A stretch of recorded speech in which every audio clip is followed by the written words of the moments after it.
कुछ देशों की सूची जिन्होंने मैसेजिंग ऐप टेलीग्राम को ब्लॉक या प्रतिबंधित कर दिया है। टेलीग्राम को दुनिया भर में बढ़ती जांच का सामना करना पड़ रहा है क्योंकि सरकारें मुक्त भाषण और कथित सुरक्षा खतरों को सुविधाजनक बनाने में इसकी भूमिका से जूझ रही हैं। मैसेजिंग ऐप टेलीग्राम को दुनिया भर में बढ़ती जांच का सामना करना पड़ रहा है क्योंकि सरकारें मुक्त भाषण और कथित सुरक्षा खतरों दोनों को सुविधाजनक बनाने में इसकी भूमिका से जूझ रही है। अपने मजबूत एन्क्रिप्शन और उपयोगकर्ता गोपनीयता सुविधाओं के लिए जाना जाने वाला यह प्लेटफॉर्म हाल के वर्षों में विवादों का केंद्र बन गया। टेलीग्राम की चुनौतियां हाल ही में तब सामने आईं जब सह संस्थापक और सीईओ पावेल ड्यूरोव को हाल ही में संगठित अपराध और ड्रग तस्करी सहित ऐप से संबंधित कथित अपराधों की जांच के सिलसिले में पेरिस के पास हिरासत में ले लिया गया। टेलीग्राम ने तुरंत जवाब देते हुए भी कहा कि ड्यूरोव के पास छिपाने के लिए कुछ भी नहीं है और आरोपों को बेतुका कहा। इन चुनौतियों के बावजूद टेलीग्राम दुनिया के कई हिस्सों में मुक्त भाषण और संगठन के लिए एक महत्वपूर्ण उपकरण बना हुआ है। बेलारूस और थाईलैंड में विरोध प्रदर्शनों के दौरान ऐप ने कार्यकर्ताओं को अपने प्रयासों को समन्वित करने और जानकारी साझा करने में मदद करने में महत्वपूर्ण भूमिका भी निभाई है। यह घटना टेलीग्राम और विभिन्न सरकारों के बीच टकराव की श्रृंखला में नवीनतम है। सर्फशार्क और नेटब्लॉक के डेटा के अनुसार 2015 से 31 देशों ने प्लेटफॉर्म पर अस्थायी या स्थायी प्रतिबंध लागू किए हैं, जिससे वैश्विक स्तर पर 3 बिलियन से अधिक लोग प्रभावित हुए हैं। यहाँ उन देशों की सूची दी गई है जहाँ टेलीग्राम पर प्रतिबंध लगा दिया गया है या जांच का सामना करना पड़ रहा है। आइए देखते हैं कि किन देशों ने अब टेलीग्राम पर प्रतिबंध कर दिया है। पहला देश है इसमें यूनाइटेड किंगडम। यूनाइटेड किंगडम में अगस्त में अप्रवासी विरोधी दंगों के समन्वय के लिए टेलीग्राम चैनलों का कथित तौर पर इस्तेमाल किया गया था, जिसके कारण सख्त विनियमन की मांग की गई। स्पेन ने कॉपीराइट संबंधी चिंताओं के कारण मार्च में ऐप पर कुछ समय के लिए प्रतिबंध लगा दिया। हालांकि तुरंत निर्णय को तुरंत वापस भी ले लिया गया। नॉर्वे ने राष्ट्रीय सुरक्षा जोखिमों का हवाला देते हुए सरकारी अधिकारियों को कार्य उपकरणों पर टेलीग्राम का उपयोग करने से प्रतिबंधित कर दिया। उसके बाद आता है जर्मनी।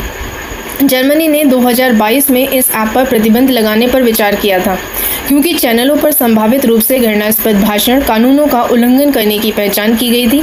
अंततः स्थानीय नियमों का पालन न करने के लिए टेलीग्राम पर 5 मिलियन यूरो का जुर्माना भी लगाया गया था।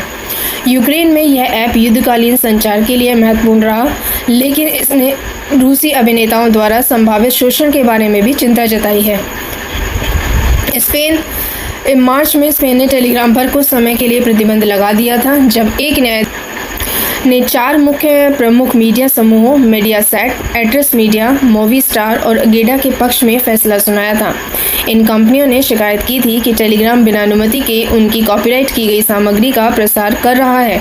न्यायाधीश ने जुलाई 2023 में टेलीग्राम से कुछ जानकारी मांगी थी और कंपनी द्वारा जवाब न दिए जाने पर ऐप को ब्लॉक करने का आदेश भी दे दिया था। हालांकि लाखों उपयोगकर्ताओं के लिए असंगत और संभावित रूप से हानिकारक होने के कारण आलोचना के बाद निर्णय को तुरंत उलट दिया गया। नेक्स्ट आता है नॉर्वे। नॉर्वे ने राष्ट्रव्यापी प्रतिबंध लागू नहीं करते हुए मंत्रियों, राज्य सचिवों और राजनीतिक सलाहकारों के लिए कार्य उपकरणों पर टेलीग्राम के उपयोग पर प्रतिबंध लगा दिया। मार्च 2023 में लिया गया यह निर्णय राष्ट्रीय सुरक्षा चिंताओं पर आधारित था। नॉर्वे की खुफिया सेवा ने रूस और चीन को नॉर्वे के सुरक्षा हितों के खिलाफ प्राथमिक खतरा अभिनेता के रूप में पहचाना भी, यह देखते हुए कि सोशल मीडिया प्लेटफॉर्म पर इस्तेमाल गलत सूचना और फर्जी खबरें फैलाने के लिए की जा सकती हैं। फिर आता है जर्मनी।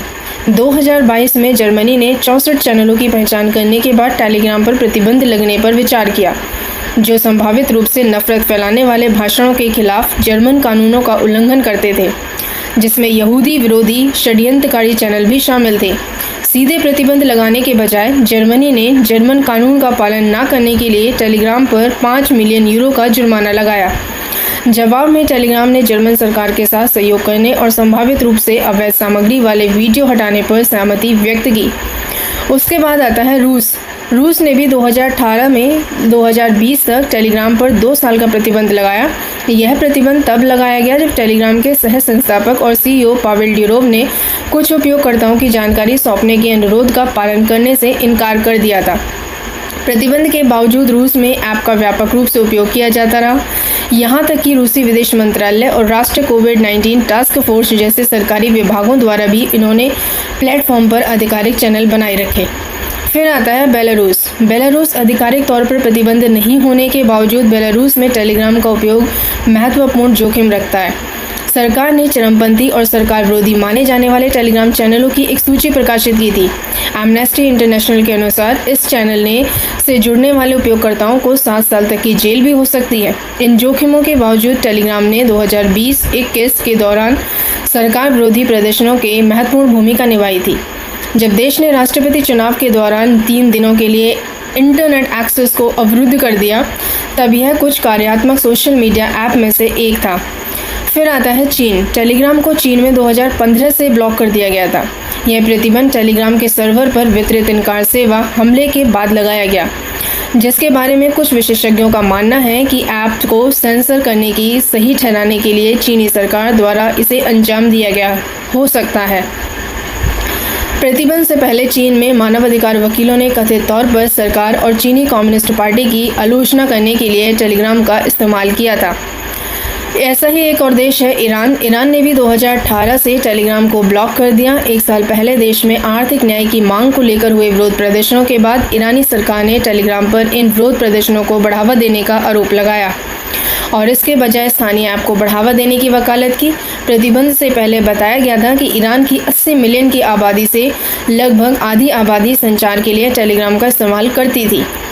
फिर आता है भारत। हालांकि टेलीग्राम पर पूरी तरह से प्रतिबंध नहीं लगाया गया है, लेकिन भारत में विभिन्न आपराधिक गतिविधियों में इसकी कथित भूमिका के कारण इसकी जांच चल रही है।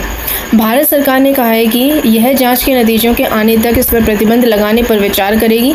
भारत में चिंताओं में परीक्षा के प्रश्न पत्रों का लीक होना, बाल पोर्नोग्राफी का प्रसार होना, शेयर मूल्य में हेरफेर और जबरन वसूली शामिल है।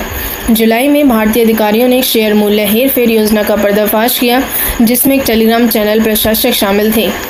थाईलैंड में भी 2020 से टेलीग्राम पर प्रतिबंध लगा दिया गया था, क्योंकि उस साल सरकार विरोधी प्रदर्शनों के आयोजन में इसका इस्तेमाल किया गया था। इन प्रदर्शनों में पूर्व प्रधानमंत्री प्रयूत चान-ओ-चा के इस्तीफे की मांग की गई थी, जिन्होंने 2014 में तख्ता पलट करके सत्ता हथिया ली थी। प्रदर्शनकारियों को कम समय में सभाएं आयोजित करने में टेलीग्राम विशेष रूप से प्रभावी रहा था।